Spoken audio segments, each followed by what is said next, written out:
From Steve Rogers to Sam Wilson, the evolution of Captain America. What does Captain America become in the age of networked warfare? Section 1. Introduction. The passing of the shield. At first glance, the transition from Steve Rogers to Sam Wilson appears deceptively simple. One man retires. Another inherits the shield. A legacy character passes the mantle forward to the next generation. Superhero franchises have done this for decades, but the evolution of Captain America reveals something far more profound. The shield did not simply move from one character to another. The entire operational logic of Captain America changed. Steve Rogers represented the definitive ground-based super soldier archetype, a hero forged in the industrial age of warfare. His stories thrived in environments filled with infantry combat, collapsing buildings, bunkers, motorcycles, helicopters, street fights, political conspiracies, and hand-to-hand friction. He was built for terrain-heavy conflict, where courage remained physical, visible, and immediate. Sam Wilson, by contrast, emerges from an entirely different military reality.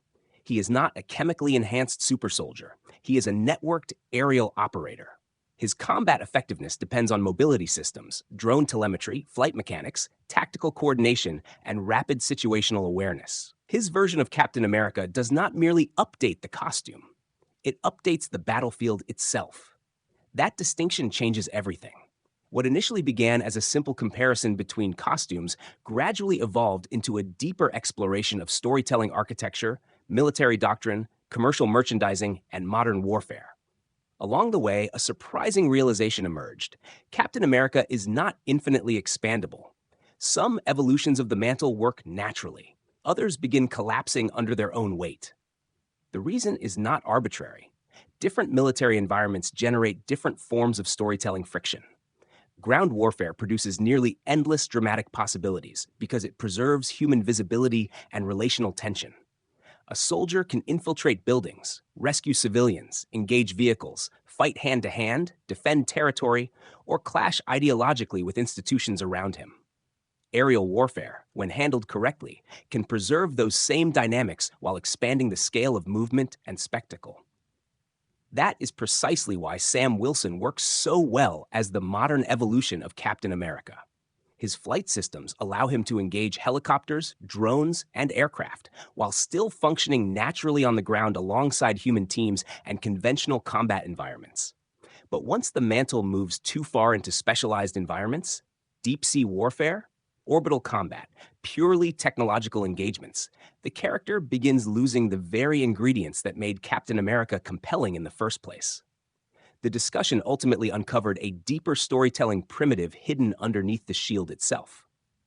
Unlike solitary heroes such as Batman, Captain America is fundamentally a force multiplier.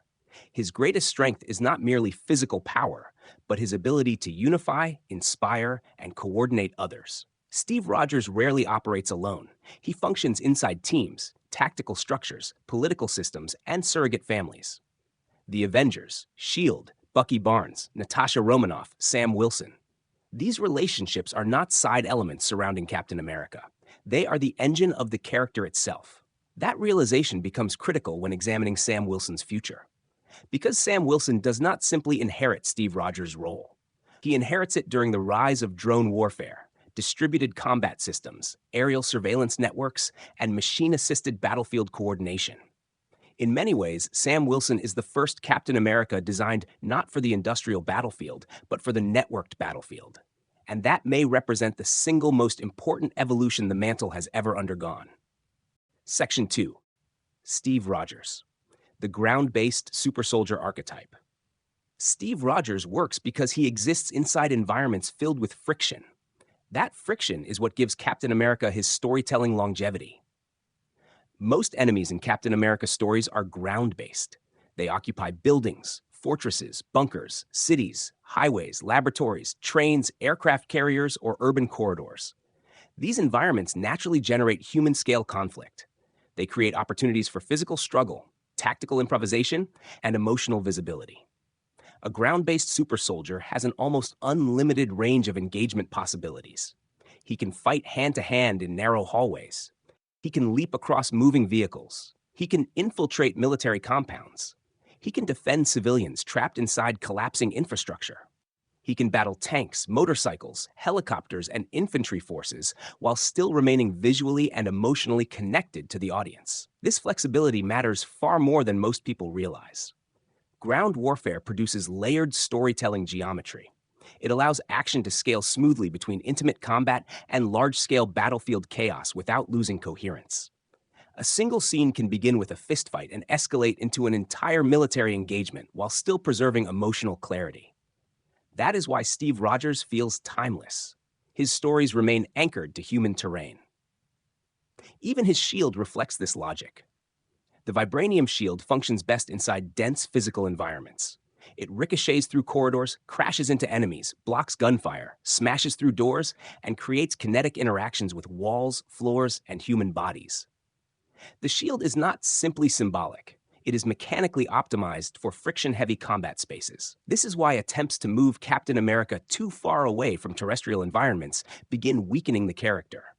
A Navy-exclusive Captain America, for example, immediately encounters operational constraints. Most naval combat occurs at extreme distances between vessels using missiles, sonar systems, and torpedoes. Underwater combat often prioritizes survival mechanics over expressive choreography. Orbital warfare creates even greater problems. Once the character is isolated inside the vacuum of space, many of the human-scale dynamics that sustain Captain America begin disappearing entirely. Steve Rogers avoids this problem because he belongs to the infantry tradition of heroism. His combat style is tactile.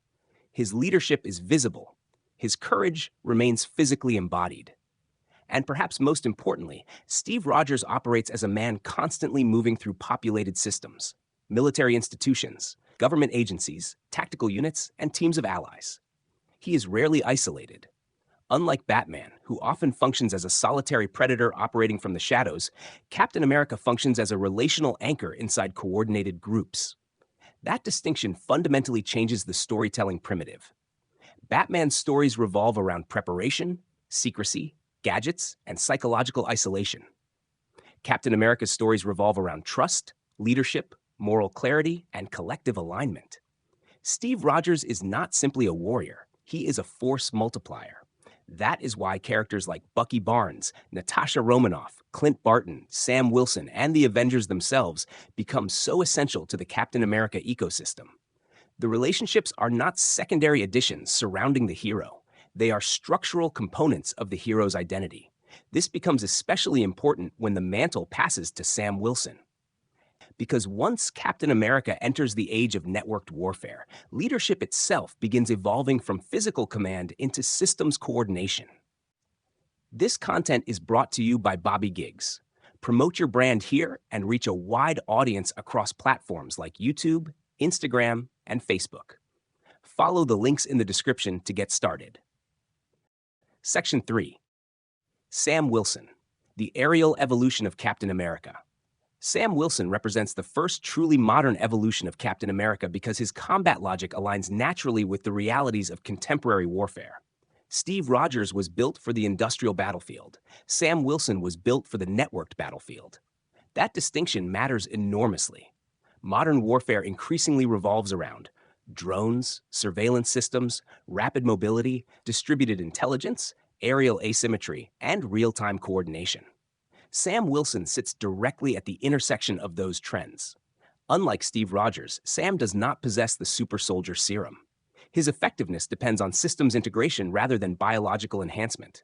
His wings, drone telemetry, flight systems, Wakandan vibranium suit, and tactical mobility collectively form a human-machine combat architecture. In many ways, Sam Wilson is less a traditional superhero and more an advanced tactical operator. That is precisely why he feels believable within the modern era. His flight suit solves one of the biggest problems superhero evolutions often encounter: environmental isolation. A purely aerial hero can easily become disconnected from grounded storytelling. But Sam's design avoids that trap because his wings operate like an extension of his body rather than a separate vehicle. He can engage helicopters, drones, and aircraft at high altitude, then immediately land inside a corridor and engage enemies hand-to-hand alongside conventional soldiers. He preserves the human friction that makes Captain America work while expanding the scale of movement and battlefield visibility. That hybrid advantage is critical. It explains why the transition from Steve Rogers to Sam Wilson feels natural, while many hypothetical military branch variants begin collapsing under scrutiny. The discussion revealed that the problem was never visual creativity. A Navy Captain America can look visually impressive. A Space Force Captain America can sound conceptually exciting, but visual novelty alone cannot sustain long-term narrative ecosystems. The real issue is operational storytelling density. Ground warfare and aerial warfare produce the richest combination of emotional visibility, choreography, terrain variation, civilian stakes, tactical flexibility, and commercial readability. Once Captain America becomes too specialized, underwater, orbital, or purely technological, the character risks losing the human-scale relatability that defines the mantle.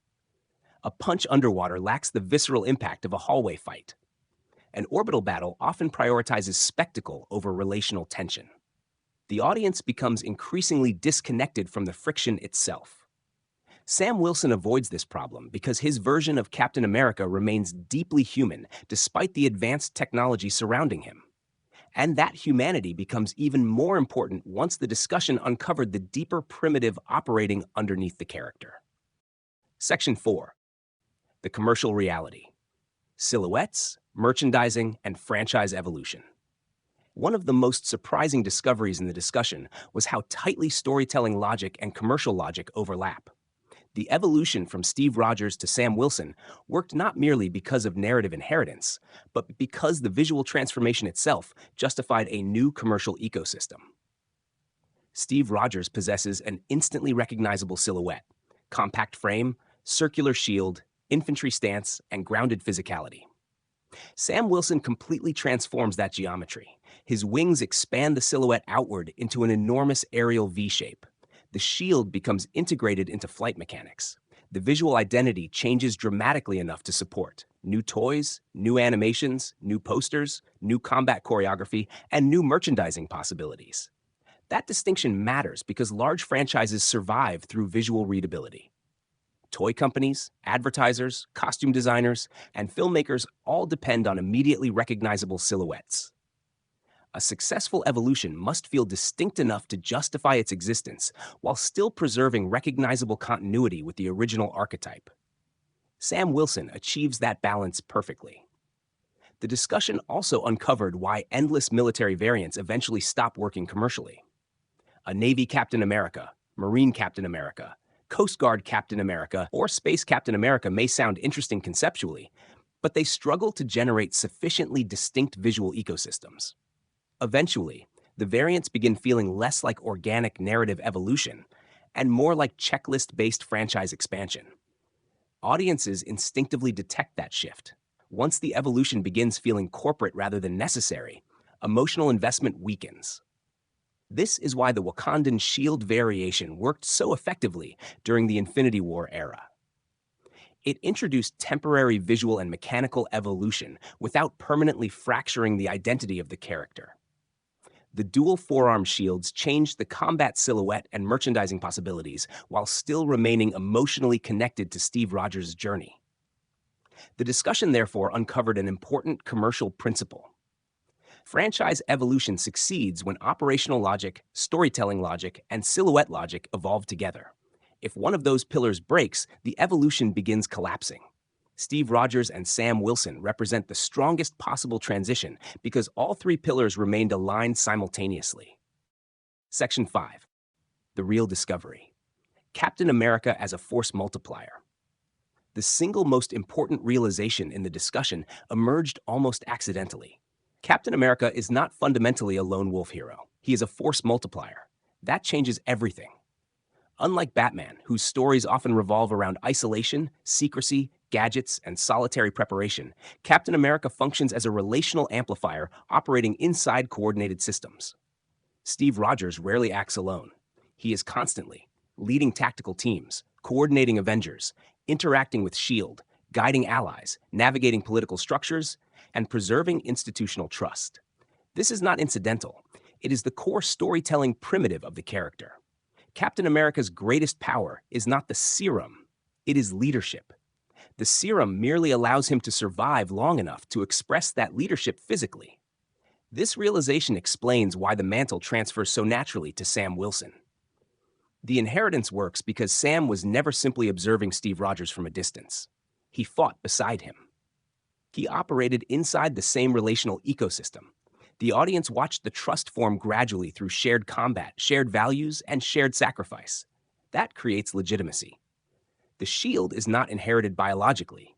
It is inherited structurally. This also explains why Captain America stories generate unusually powerful ensemble dynamics. The character naturally strengthens the emotional gravity of surrounding characters. Bucky Barnes, Natasha Romanoff, Sam Wilson, Wanda Maximoff, Clint Barton, SHIELD operatives, and Avengers teams. The ecosystem itself becomes part of the franchise engine.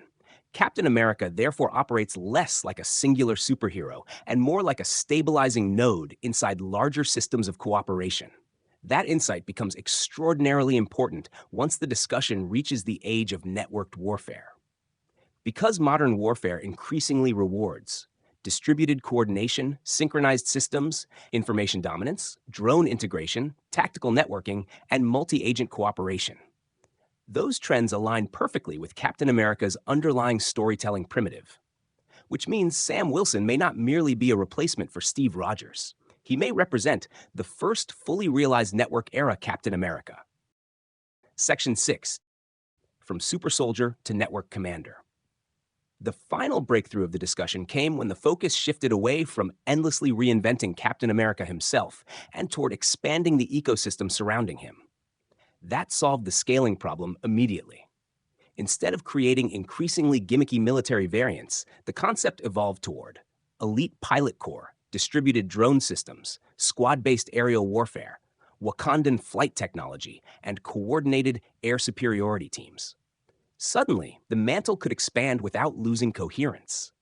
This is where the conversation stopped behaving like traditional superhero analysis and started resembling genuine franchise architecture. The comparison that emerged most naturally was a fusion of Captain America, Top Gun, G.I. Joe, drone warfare, and networked military systems. And strangely enough, it fits perfectly. Sam Wilson's greatest strength is no longer raw physical dominance. His power comes from tactical coordination and systems leadership. He becomes less a solitary warrior and more a commander, orchestrating synchronized networks of pilots, drones, and distributed combat assets. That evolution mirrors the trajectory of real-world warfare itself. Modern combat increasingly resembles interconnected grids of sensors, drones, aircraft, communication systems, autonomous systems, and rapid response teams. The battlefield itself is becoming networked. And so is Captain America. Section 7. Conclusion. Captain America in the Age of Networked Warfare. The evolution from Steve Rogers to Sam Wilson ultimately revealed something much deeper than a simple generational handoff. It revealed how heroism itself changes alongside the architecture of warfare. Steve Rogers represented the ideal hero for an age defined by infantry friction, visible courage, and direct human conflict. His stories thrived because they preserved physical stakes, emotional visibility, and leadership grounded in embodied sacrifice. Sam Wilson inherits the shield during an entirely different era, an era shaped by drones, distributed systems, aerial coordination, surveillance networks, machine-assisted combat, and rapid tactical mobility. Yet despite those changes, the mantle survives because the core primitive remains intact. Captain America still functions as a force multiplier. The shield still represents visible leadership inside chaotic systems. And the hero still succeeds not through isolation, but through the ability to unify others around shared purpose. That may be the real reason the transition from Steve Rogers to Sam Wilson works so naturally. The technology changed, the battlefield changed, the operational environment changed, but the deeper role of Captain America did not. The mantle still belongs to the individual capable of holding fragmented systems together when the surrounding world begins pulling apart. And in the age of networked warfare, that responsibility may matter more than ever.